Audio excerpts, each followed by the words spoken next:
जनतेसाठी कुणाशी भेटणारा आपला चॅनल सत्यमुख।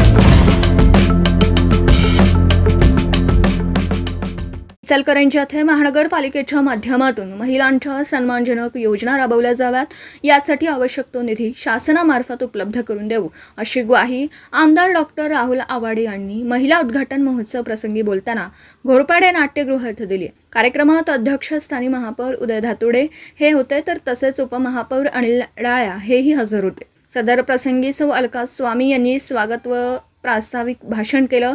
यावेळी आयुक्त पल्लवी पाटील, अतिरिक्त आयुक्त सुषमा शिंदे यांचा महिलांच्या वतीने सत्कार करण्यात आला।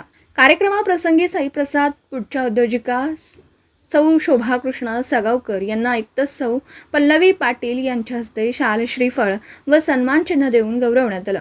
रमा फाटक, करिश्मा शेख, सोनल बाबर, आयुषा राऊत, प्रिया शेख, अलका कोकरे, शेलार सुप्रिया माणी, मृणाल पाटील, सरिता पांडव आदी विविध क्षेत्रात उल्लेखनीय कामगिरी केल्याबद्दल या उद्योजकांना आपण शाल, श्रीफळ, सन्मान चिन्ह देऊन सन्मानित करण्यात आला। कार्यक्रमात सर्व नगरसेवक तसेच स्वीकृत नगरसेवक, अन्य मान्यवर पदाधिकारी मोठ्या संख्येने उपस्थित होते। सत्यमुख प्रतिनिधी प्रज्वल मांगलेकर, इचलकरंजी। जनतेसाठी कुणाशीही भेटणारा आपला सत्यमुख। लाईक करा, शेअर करा आणि बेल आयकॉन ऑन करा। मित्रांनो, विसरू नका।